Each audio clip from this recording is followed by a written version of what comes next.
하늘빛 향기 시청자 여러분, 그리고 선교지에서 하나님의 복음을 열심히 전하고 계시는 선교사님 여러분, 안녕하십니까? 표인봉입니다. 안녕하세요. 윤유선입니다.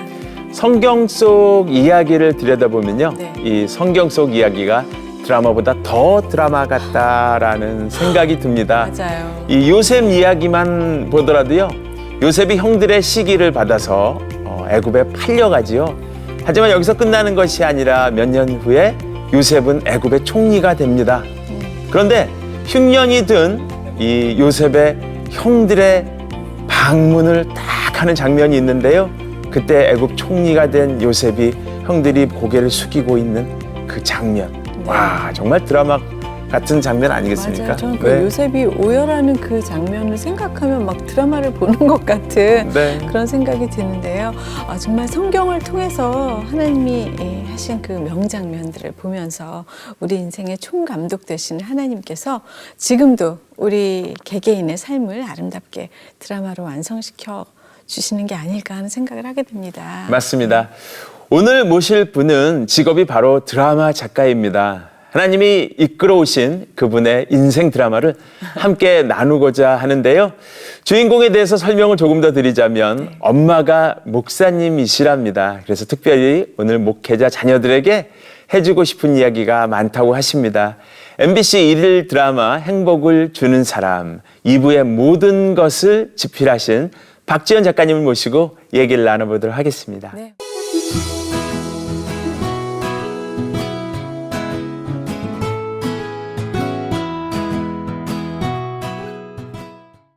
나와주셔서 감사합니다. 안녕하세요. 네, 반갑습니다. 예, 우리 팬들에게 인사 좀 부탁드리겠습니다. 안녕하십니까. 박지연 작가입니다. 네. 네. 그동안 쓰신 작품들 뭐 제가 소개할 수도 있지만 직접 좀 알려주시면 좋을 것 같아요. 제가 소개할 수도 있지만. 네. 최근에는 MBC 저녁 연속극 행복을 주는 사람 썼었고요. 네. 데뷔는 KBS에서 했어요. 은하수도 썼고 지금 여기 윤유선 씨 계시지만 같이 했던 초원의 빛 드라마도 썼고. 아침 드라마. 예. 근데 반응이 좋고 이제 많이 사랑해 주셔서 MBC로 가서 사랑해 당신을 채림이가 선생님이랑 결혼하는 거죠. 네. 그리고 이브의 모든 것도 썼고 뭐 내 곁에 있어 잘났어 정말 잘했군 잘했어 많이 썼습니다. 와, 예. 오늘 사실 대단한 결심을 하고 나오셨다는 얘기를 들었습니다. 무슨 얘기냐면 그동안 사실 인터뷰를 좀 했으면 좋겠다. 같이 네. 방송을 좀 했으면 좋겠다라는 프로포즈를 방송가에서 많이 했으나 예. 응하지 않다가 예, 오늘 이렇게 하늘빛 향기에서 처음으로 이렇게 데뷔 하신다는 맞아요. 데뷔죠. 네. 어떤 마음이신지요? 어떻게 네. 진짜 이런 용기를 내셨나 모르겠어요. 저는 이제 어머니한테 못생긴 딸이라는 소리를 정말 많이 들어가지고. 정말요? 예. 그래서 인터뷰를 좀 많이 안 했어요. 그러니까 단체 사진을 찍으면 엄마가 이렇게 보시면서 너 때문에 이 사진 버렸다라고 그렇게 표현을 하셔서 이제 사진 찍는 인터뷰나 이렇게 방송 나가는 거 굉장히 불편해 했는데 제가 이제 50을 넘으면서 제 인생의 출애굽기, 제 인생의 사사기를 이제 같이 좀 나눠야 할 것 같다라는 선배로서 분명히 내 간증이 도움이 되는 사람이 있을 것 같아서 이제 부족하지만 용기를 냈고 네. 이제는 하나님한테 예스걸이 돼야죠. 아멘. 네. 아멘. 네. 어머님이 목사님이셨잖아요. 네. 예. 근데 그렇게 우리 딸 안 예쁘다고 말씀을 이렇게 하셨을까요? 네, 본인 마음에 안 드셨나 봐요. 아유, 그렇지 않으셨을 텐데 아마 네. 아끼는 마음을 그렇게 표현하신 것 같은데 예. 네. 어떠셨어요? 목회자의 자녀로서의 삶이? 저희 어머니는 폐병이셨고 이제 거의 사형 선고 뭐 네. 그 옛날에는 폐병이 다 죽는 병이었으니까 그럼요, 그렇죠. 그러다가 목회를 하시게 되 이제 그 병이 갑자기 기도를 받고 낫게 됐어요. 그러니까 예. 기적을 체험하신 거죠. 네, 네. 네, 폐병이 나으면서 무속신앙이셨던 엄마가 부적 지니고 다니시고 뭐 이러셨던 분이 이제 네. 조집사가 되고 조목사가 됐죠. 네네. 아, 그렇군요. 네. 예. 하루아침에 어머님이 목사님이 된 거잖아요. 그렇죠. 네. 그거는 사실 굉장히 큰 삶의 환경의 변화인데 완전히 변하죠. 예, 거기에 네. 따라서 어떤 충격도 좀 있으셨을 것 같아요. 그때 저는 엄마가 신학교 갔을 때가 5살, 6살이니까 충격은 별로 없었고, 뭐 엄마 따라 다니는 사람이니까. 근데 네. 자라면서 보니까 우리 엄마가 주변에 별로 없는 네. 여자 목사구나. 그렇죠. 이제 한국에 여자 목사 거의 없을 때였으니까. 그렇죠. 그리고 네. 그 신림동이라는 곳이었는데 그곳에서는 이제 산이 깊으니까 우리나라가 왜 가는 곳마다 무당도 많고 기도하는 데가 많잖아요. 나무만 좀 그래도 뭐 성황당이 되고 하니까. 그런 거에 비슷해요. 예수 무당 딸처럼 네. 이제 마을 사람들은 그때 옛날에 이렇게 머리 이렇게 쪽지고 까만 치마에 하얀 저고리 입고 다니시고 그러니까 네. 특별한 시선도 되게 불편했어요. 네. 그 당시 어머님 모습이 어땠는지 좀 설명을 좀 해주세요, 네. 저희들한테. 저희 어머니는 네. 제가 기억하는 엄마는 뒤통수밖에 기억이 안 나요. 기도하는 뒤통수, 신방 가는 뒤통수. 네. 하루 종일 신방하시고 저녁에 잠깐 식사하시고 주무신 다음에 다시 산기도 가시고 별명이 인왕산 호랑이였어요. 성대도 워낙에 크시고 마이크 없이도 설교하실 만큼 네. 신림동 복개천에서도 우렁차게 이제 신학교를 마치고 또 신림동이 되게 가난의 상징인 동네였죠. 그때 당시에는 그곳에서 여자 혼자 목회를 하시면서는 이제 무당을 하다가 예수 믿는 사람들도 있으니까 영적으로 이제 잡아야 하고 성경에도 있듯이 기도와 금식 외에는 이런 일이 나가지 않는다고 하듯이 정말 사흘 금식하시고 2끼 먹으면 다시 금식하시고 이렇게 금식을 많이 하셨어요. 그리고 저희 집에는 늘 흰죽이 많았죠. 또 뭐 그렇게 형편이 넉넉하지도 않으니까 늘 죽이고 그리고 뭐 이제 방언 기도를 하시다 보면 이렇게 진동도 하시니까 네. 팔다리가 많이 저려요. 그러니까 이제 어린 제가 많이 이렇게 주물러 드렸어야 돼요. 그것도 너무 저는 힘들었어요. 그랬겠네요. 1시간씩 주물러야 되는 것도 너무 힘들고. 근데 저는 제가 힘들었지만 지금 생각해 보면 엄마는 그때 35 여자였어요. 너무 힘드셨겠죠. 네. 다시 그때로 돌아가면 되게 위로를 해드리고 싶은데 그때는 그냥 왜 이렇게 나를 힘들게 하지? 맨날 주물러야 되고 심부름해야 되고 우리 엄마는 뭐 이렇게 맨날 산기도를 하고 남들은 다 이상한 눈으로 보고 그런 게 다 싫었어요. 그러니까 저도 은혜를 받았다고는 하지만 어쨌든 그 특별한 하나님의 그 부르심과 간섭하심이 힘들고 불편했죠. 애기 박지현에게 얼마나 불편한 일이었을까 싶은 생각이 들기도 하는데요. 예. 그럼 이제 지금 이렇게 돌아보면 네. 어린 박지현에게 어떤 그 드라마를 쓴다면 어떤 장면이 제일 기억에 남을까요? 그러니까 엄마가 전도사님을 할 때 되게 서울의 큰 교회 전도사님을 하셨어요. 그때 네. 당시는 부흥회가 많으니까 부흥 강사를 하시는 분 교회에 계셨는데 남자는 아무래도 불편하니까 여자 전도사님이나 목사님한테 와서 얘기하는 사람들의 얘기는 시어머니한테 머리 깎인 얘기, 예수 믿는다고 맞은 얘기 이런 얘기들이에요. 남편은 다 바람 피고. 그러니까 그 얘기를 다 옆에서 난 다 듣는 거예요. 5, 6살 때 다 듣고 1학년, 2학년 이럴 때 듣고 그러니까 혼자 있는 시간이 많으니까 책도 많이 읽지만 듣는 얘기도 많으니까 그 학교 가서 얘기를 하는 내 언어가 아무래도 너무 달고 다른 그러니까 다른 친구들의 엄마들이 봤을 때는 너무 발랑 까진 아이인 거예요, 이 아이가. 그럴 수 있겠네요. 네, 그러니까 지연이랑 놀지 말라는 소리를 직접적으로 되게 많이 들었어요, 저는. 그래서 그거를 이제 이겨보려고 공부를 더 열심히 한다든가 뭐 이랬지만 그리고 엄마가 개척을 한 다음에는 밤새도록 엄마가 기도를 하시면 아침에 이제 이렇게 말하자면 이제 응답받는 게 있잖아요. 네. 교회 집사님들, 권사님들한테 전해야 되는데 교회만 전화가 있어요. 사택 전화만 있고 집집마다 전화는 다 없을 때니까 신림동에 있는 그 산동네를 제가 이제 뛰어다녀야 해요. 아침에 학교 가기 전에 연락병으로. 예. 올라가기 싫으니까 아래에서 소리를 질러요. 표 집사님 사택으로 전화하시래요. 윤 집사님 낮에 오시래요. 네. 이거를 하고 학교를 가야 되는 거예요. 새벽기도 차인배 이런 거 올리는 게 그런 이제 지금 이제 사찰 집사님이 하실 만한 일들이 이제 제 담당인 거예요. 네. 그러니까 그런 거 이제 하면서 빨리 커서 집을 나가야 되겠다. 간절한 소망이. 예.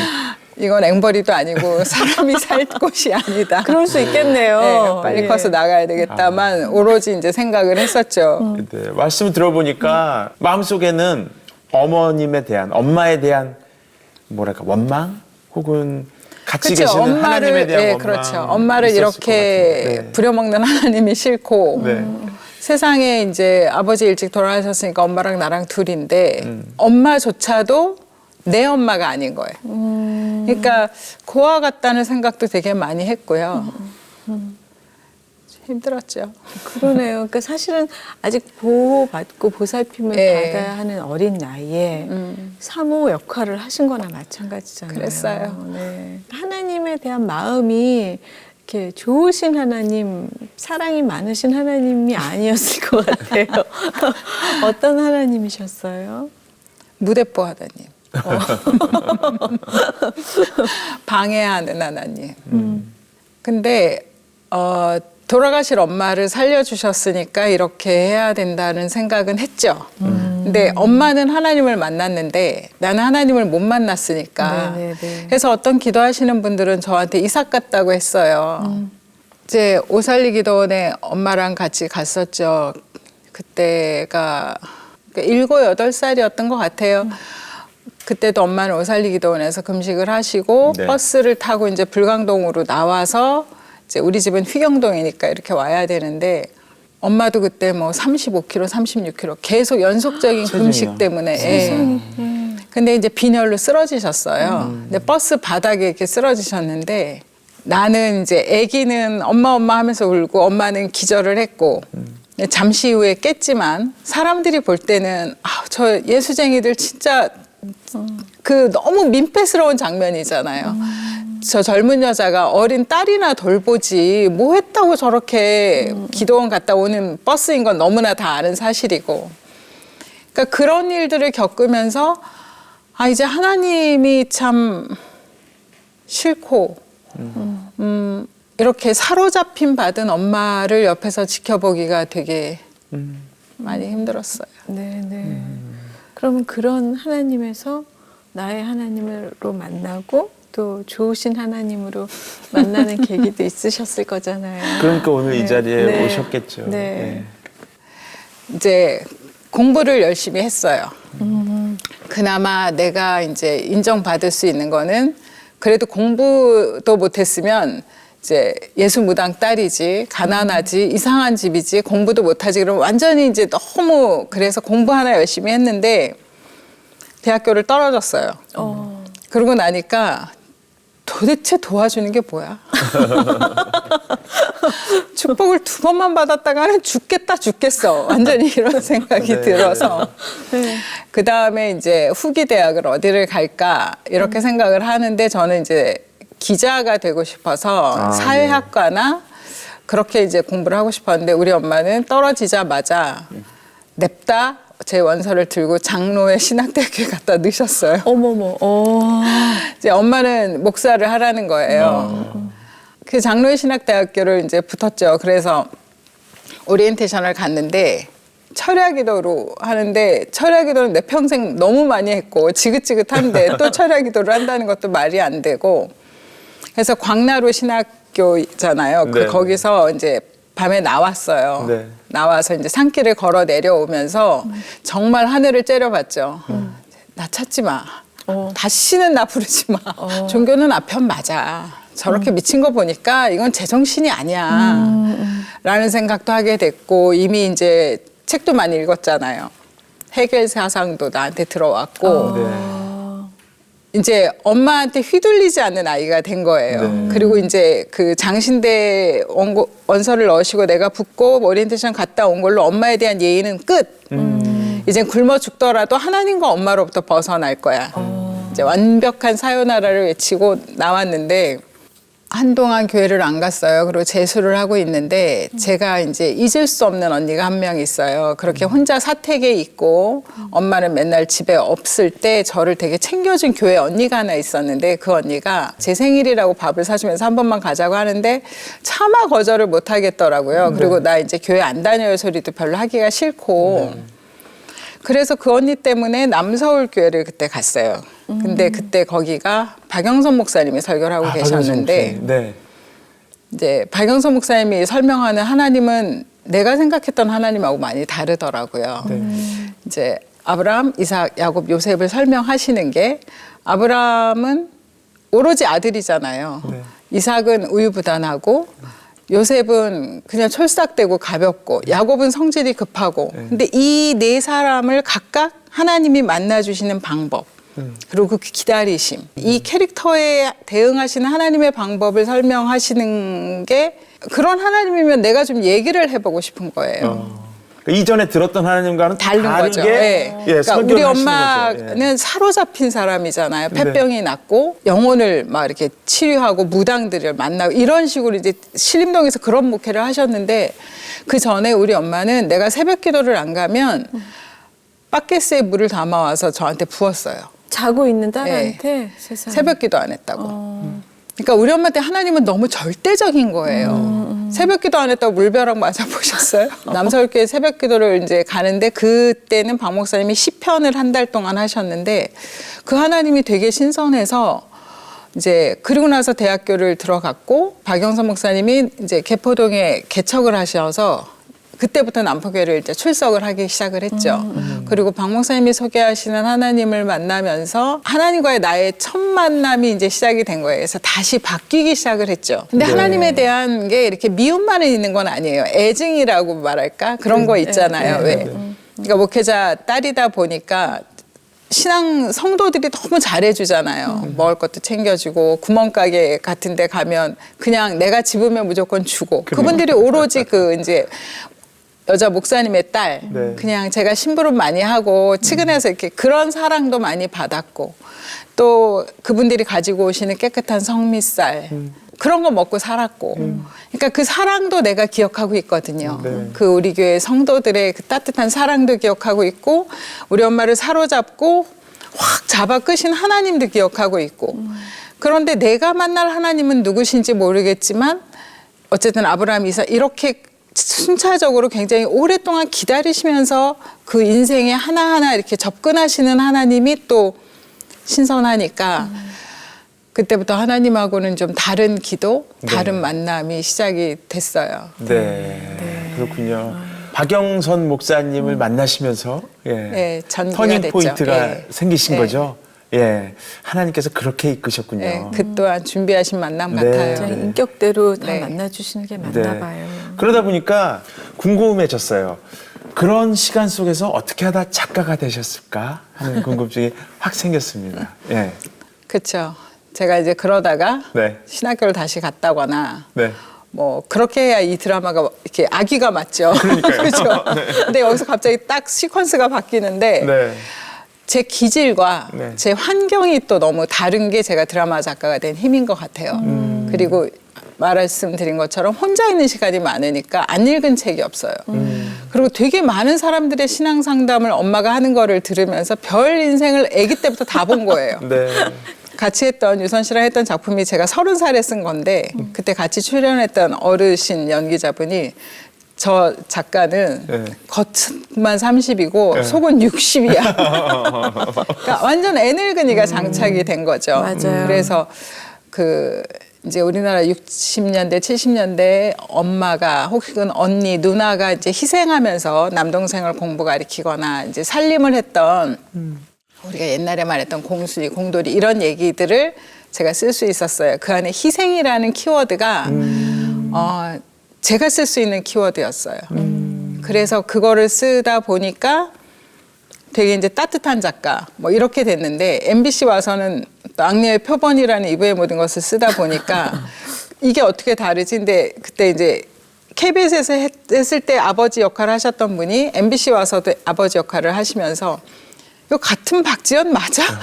어떻게 그렇게 따뜻한 걸 썼는데 이런 걸 써라고 이제 하셨는데 그런 스펙트럼이 나올 수 있었던 건 아마 이런 그 네. 제가 살아온 삶이 냉탕 온탕 냉탕 온탕 이러다 보니까 그렇게 된 것 같아요. 네.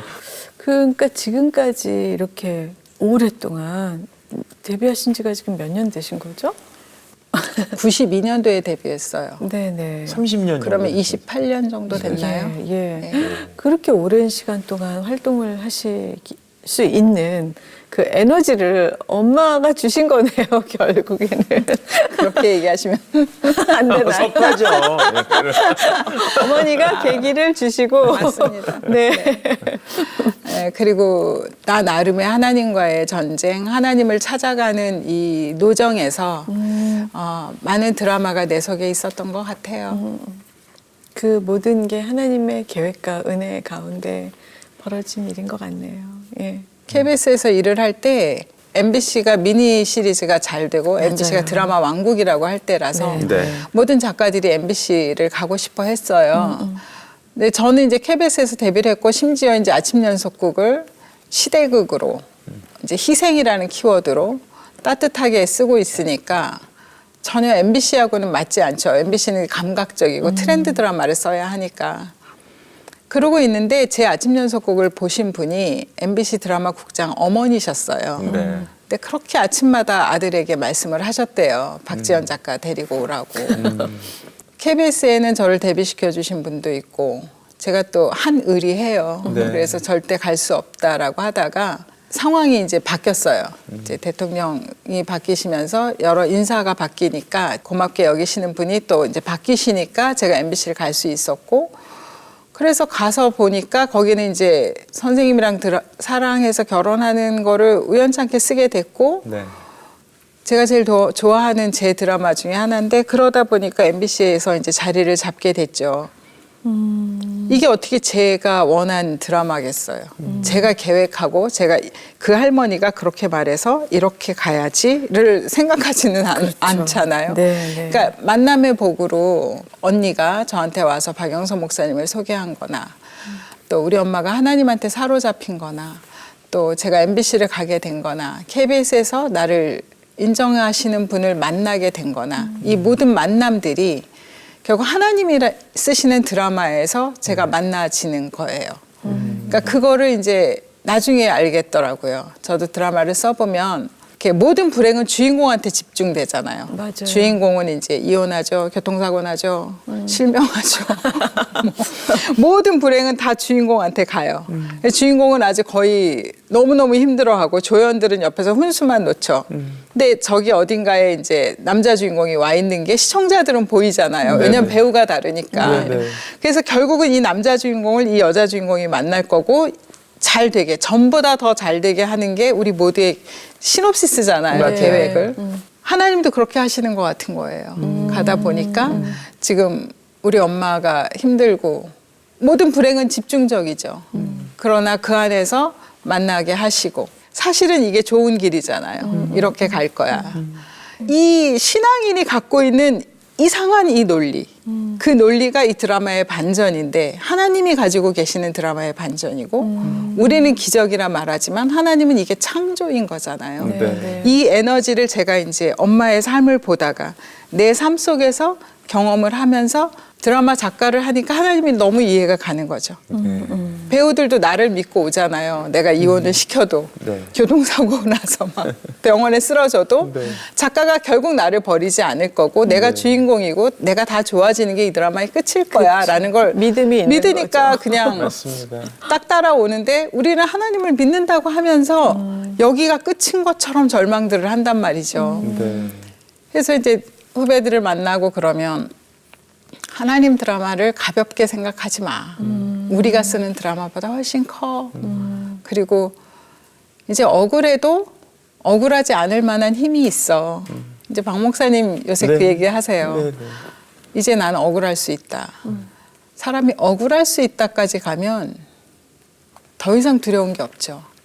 억울함이 가장 크잖아요. 하나님 실수하셨어. 내가 억울해. 라고 하는 게 가장 큰 감옥이 될 수 있는데 그 억울함으로부터 벗어나면 엄청 자유롭잖아요. 네, 네. 요셉이 그렇게 인신매매 당하고 가서 삐뚤어졌어. 네. 그리고 자살했어. 그래도 이상한 드라마가 아니잖아요. 그쵸. 형제들한테 네, 인신매매 당했고 걔는 애굽에 가서 방탕했고 쓰고, 네. 이상하게 살다가 끝났어라고 해도 하나도 안 이상한데 요셉은 그 인신매매 당하고 가서 계속 그 시련 속에서 자기 마음을 지키잖아요. 네, 네. 이걸 은혜라고 하는 것 같아요. 이렇게 지킬 수 있게 해주시는 거. 네. 근데 요셉이 뭐 그래서 결국 난 총리가 될 거야 이런 생각 전혀 못했을 거예요. 상상도 안 했겠죠. 네, 네. 근데 하나님은 정말 큰 엔딩을 놓고 지금 가고 계신데 주인공인 요셉은 거기에 순종하면서 하나님을 믿었던 그 믿음, 그리고 하나님이 믿을 수 있게 그 지켜주심이 너무 감사한 네. 경험이 되더라고요. 아멘입니다. 네. 예. 제가 알기로는 2011년에 네. 하나님과의 강렬한 대면이 있었다고 네네. 제작사로부터 들었습니다. 조금만 스포일 해주시죠. 네, 2011년에 어머니가 75세 돌아가셨어요. 네. 그때 개척하시고 이제 평생 몸담으셨던 교회가 안 좋은 일이 생기면서 네. 이제 여러 가지로 힘드신 일 속에서 이제 세상을 떠나시고 저도 이제 엄마한테 계속 원망하고 네. 많이 싸우고 그랬지만 또 엄마잖아요. 그렇죠. 동전의 뒷면 같은 엄마가 이제 세상을 떠나시고 나니까 분명히 엄마의 죽음이 하나님의 선대하심이고 잘 인도하심인 거를 인정함에도 불구하고 되게 이제 속상하고 많이 슬펐어요. 그런 속에서 이제 나는 어떻게 해야 할까 하는 고민을 많이 하다가 그러니까 하나님의 총체적인 드라마를 보기 시작했달까요? 지금 말씀하신 것처럼 2011년을 계기로 더 믿음이 커졌죠. 네. 아, 이 롤러코스터가 나한테 맞나 보다. 아, 딱 요 사이즈인가 보다. 이렇지 않으면 내가 회전하지 않나 보다. 그리고 지금 이제 20년이죠. 하나님이 맞는 것 같아요. 너무나 잘 쓰시는 분이잖아요. 네, 예. 그러니까 하나님이 또 그런 하나님의 방법으로 이제 순종하게 하시고 이런 네. 작가님의 아픔을 만져주신 게 아닌가. 그렇죠. 싶은데요. 그리고 지금 이 자리까지 오도록 해주셨으니까. 네, 네.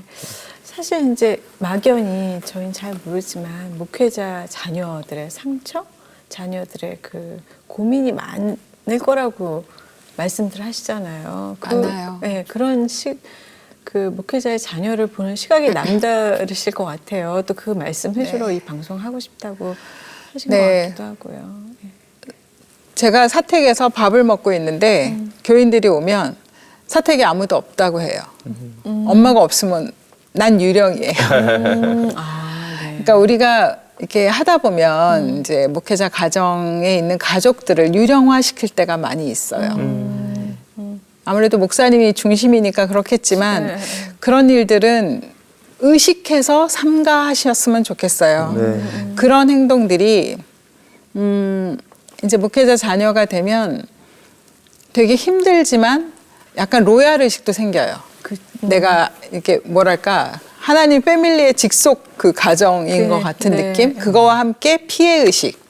나만 이제 손해 보는 것 같은 그런 두 가지 감정이 같이 가는데 이 두 가지 감정이 다 목회자 자녀를 힘들게 하는 거예요. 이 여기에 치우쳐도 안 좋고 여기에 치우쳐도 안 좋고.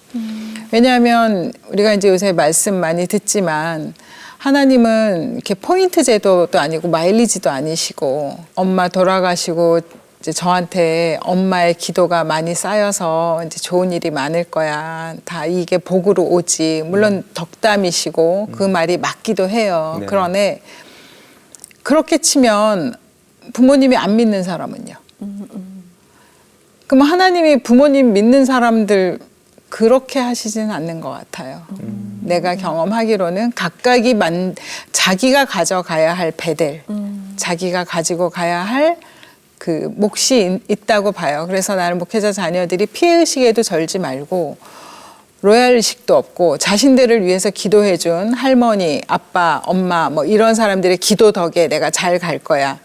감히 말씀드리면 절대로 아니에요. 자신의 몫은 자신이 가는 거라고 저는 생각해요. 내가 내 하나님을 만나야 하는 것처럼 그렇죠. 네. 엄마의 하나님 때문에 피해 본 것도 없고 내 하나님인 거죠. 그 간증을 하나 드리면 2011년에 되게 힘들 때 친구 작가한테 전화가 왔어요. 근데 그 친구는 제가 평소에 얼굴도 본 적이 없는데 굉장히 부러워했던 친구예요. 화면 이렇게 이제 지면상으로 나이도 같은데 예쁘고 집안도 좋고 내가 없는 거 다 가졌어요. 부모님 멀쩡하시고 집안도 좋고 공부도 잘했고 데뷔도 나보다 훨씬 쉬웠고 좋은 감독 만나서 좋은 작품 다 하고. 그런데 이 친구가 미국에 가서 하나님을 만나고 나서 서울에 들어와서 저한테 전화를 했어요. 크리스찬 작가가 어떻게 살면 될까? 너하고 통화를 해보고 싶어. 그래서 하던 대로 해. 그러고 끊었어요. 이제 그 이유는 아니 얘는 무슨 천국도 간단 말이야? 이렇게 행복하게 산 아이가 세상에서 다 갖고 다 가졌던 사람이 천국도 간다니까 화가 확 나는 거예요. 질투심이 제가 많아가지고 아니 천국도 간다고 그러고 이제 끊었는데 그 친구한테 전화가 온 거예요. 2011년에. 네. 3일을 버텼대요. 나한테 이 전화를 안 하려고. 하나님 직접 말씀하세요 라고. 근데 하나님이 꼭 자기한테 얘기를 하라고 그래서 오늘 밤을 넘기면 안 될 것 같아서 너한테 전화를 한다. 근데 그땐 그 친구랑 안 친했을 때니까 뭔데 말해봐. 이렇게 하는데 하나님이 너한테 미안하다는 말을 전해달래 라고 해서 이제 그러고 전화를 끊었어요. 그 친구한테 뭐 화내서 뭐 하겠어요. 그 친구는 전달한 게 단데. 그래서 그 얘기에 이제 예전처럼 반응하기에는 저도 이제 좀 컸고 다음 날 이제 설거지를 하면서 부엌 창문 이렇게 보면서 하나님 미안하다고 저한테 전달을 하셨는데 글쎄요. 뭐가 미안하실까요? 나는 참 지금 힘들어요. 11년이 이제 엄마도 편찮으시고 그래서 그러고 있고 이제 엄마가 하시던 교회가 힘드니까 그렇게 싫어했던 교회고 벗어나고 싶었던 교회인데 교회가 힘드니까 내 몸이 잘리는 것 같고 너무너무 마음이 안 좋고 정말 살 소망을 잃어버리겠더라고요. 아이들도 문제가 아니고 교회가 가장 마음이 아팠어요. 근데 이렇게 화면에 이제 엄마가 금식하실 때 죽이랑 금식 끝나면 드실 죽이랑 동치미를 6, 7살 제가 이렇게 하얀 이제 식당 은쟁반 같은 데 들고 이렇게 산을 올라가요. 100m 정도 되는데 정말 이렇게 가다 쉬다 그걸 올라갔어요. 그러니까 형제가 누구라도 있으면 나눴겠지만 난 혼자니까 그걸 가지고 올라갔었고 엄마가 드시고 이제 부축해서 내려왔을 만큼 힘드셨고 그런 적이 많이 있었는데 다 잊었죠. 40년 전 얘기인걸. 그걸 뭘 기억하고 있겠어요. 난 지금 드라마 작가고 바쁜데 하나님 그걸 보여주시는 거예요. 아 맞아 나 이런 적 있지. 하나님 어떻게 이걸 기억하세요? 그랬더니 아마 공감하시겠지만 한 사람을 이렇게 여종을 만들기까지 정말 많은 곡절이 있잖아요. 폐병이 났고 그러니까 큰 꼭지점을 찍으면서 이렇게 오는 데는 옆에 붙어 있는 나는 같이 휘말리는 거잖아요. 이게 독립할 수 없는 상황이니까 그게 미안하다고 하시더라고요. 그러니까 내가 이제 짧은 시간 안에 여종을 만들고 사역을 시키고 하려다 보니까 바빴고 근데 빨리 한 건 너 때문이야. 시간이 오래 가면 엄마의 연단 기간이 길면 내가 같이 희생을 해야 되니까 빨리 해야 했지만 그 빠름 속에서도 네가 많이 힘들었을 거야. 내가 그걸 기억하고 있고 지금 교회가 이제 시험에 들거나 엄마가 돌아가셔도 이렇게 마음 아파하지 말라는 메시지를 주시는데 하나님 어떻게 이렇게 섬세하세요? 나는 다 잊고 있었는데 그걸 기억하셨네요. 그래서 그날 설거지하면서 굉장히 많이 울었죠. 작가가 주인공을 힘들게 하면서 주인공한테 전화해서 미안하다고 하지 않아요. 스토리인 거 다 알고 있죠. 그리고 양해 사항이에요. 좋은 게 있으니까. 아마 하나님은 아브라함에게 수시로 만나면서 이렇게 확 내 집을 나와라. 세잖아요.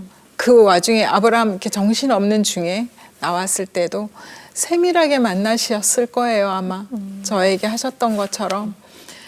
그 환상을 보고 나서 이제 어머니는 병원에서 이렇게 주무시는 것처럼 잠꼬대를 하시는데 조규숙이에요. 딸하고 둘이 살아요. 이렇게 누군가에게 말을 하시더라고요. 그리고 일주일 있다가 서천하시고 엄마를 이제 염할 때 보신 분들은 있겠지만 이제 엠마오로 가는 두 제자 그림 이렇게 명화 있잖아요. 그거를 제가 참 좋아하는데 그 그림 속으로 엄마가 주님과 함께 손잡고 가는 이렇게 환상? 그러면서 엄마한테 이제 미안해라는 말이 계속 나오고 슬펐는데 감사합니다. 엄마 저도 잘하다가 갈게요. 제가 앞으로 무엇을 할지는 모르겠지만 어떻게 살지는 너무 확실하고 확연합니다. 하나님의 자녀답게 살겠습니다라는 말을 하면서 이제 염을 마쳤죠. 저 혼자만의 기도였는데 2011년에 그 일이 있고 나서는 이제 비포 애프터가 다르다고 할 만큼 되게 많이 바뀌고 네. 세밀하게 응답하시는 하나님을 저 또한 경험하게 됐죠. 네. 아, 그런 시간이 있으셨군요. 예. 예. 오늘 대부분의 얘기는 사실 딸인 지연이의 얘기를 많이 들었습니다. 예. 네. 지금 따님이 두 분 계시죠? 네. 예. 두 따님에게는 하나님 얘기 어떻게 해주시면서 키우셨어요? 키우고 계시겠지만. 나보다 너희를 더 사랑하는 분. 그리고 은혜를 항상 구해야 하죠. 당연히 주시겠지만 자녀가 왜 이렇게 사랑한다고 말하고 고맙다고 부모한테 말할 때 부모는 또 좋잖아요. 네. 당연한 거지만 그러니까 하나님한테 사랑하는 마음을 잘 표현하고 항상 은혜를 구하는 딸들이 됐으면 좋겠다고 기도하고 있습니다. 네. 이제 마무리해야 될 시간이 맞아요. 됐는데 시간이 예. 훌쩍 지나가는데요. 못다한 이야기나 기도 제목 있으면 얘기해 주시면 함께 기도하겠습니다. 네, 말 중에 제가 언어가 거칠었던 것 보시면서 혹시 놀라셨어도 이해해 주시고요. 제가 좀 더 세월이 지나면 더 은혜스러운 언어로 말할 수 있도록 성장해 보겠습니다. 그리고 기도 제목은 그냥 너무너무 감사드리고 하나님이 중간에 저를 포기하지 않으셔서 너무 감사합니다. 네, 이건 하나님께 드리는 고백일까요? 그렇죠. 네. 왜냐하면 나는 그분 손을 놓은 적이 되게 많은데 그분이 안 놔주셔서 그게 감사드리죠. 네. 다 말씀드릴 수는 없지만 저는 개인적으로 지금 마음에 굉장히 많이 오늘 담고 갈 수 있어서 너무 감사합니다. 네. 저도 감사합니다. 오늘 함께 해주셔서 너무 감사합니다. 네, 감사합니다.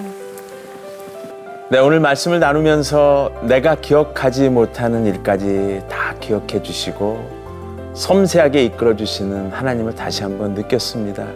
그 안에서 응원해 주시고 격려해 주시고 또 위로해 주신 하나님을 저도 함께 만난 그런 시간이었던 것 같습니다. 우리 모든 인생을 통해서 각 사람에게 시간 속에서 천천히 일하시는 하나님을 기대하면서 이 시간 마무리하도록 하겠습니다. 네. 정말 앞으로 작가님을 통해서 하나님이 하실 그 일들이, 계획들이 기대가 되고요. 네. 드라마의 끝은 항상 저희 알고 있잖아요. 끝이 좋으신 하나님이 쓰시는 드라마잖아요. 그래서 저희 모두가 정말 드라마 속에 내가 주인공이구나. 내 인생에 하나님이 쓰시는 드라마의 주인공이라는 생각을 다시 하게 되면서 하나님을 더 가까이 감사하는 시간을 갖게 됐습니다. 네. 함께 해주신 여러분 고맙습니다. 다음 시간에 뵙겠습니다.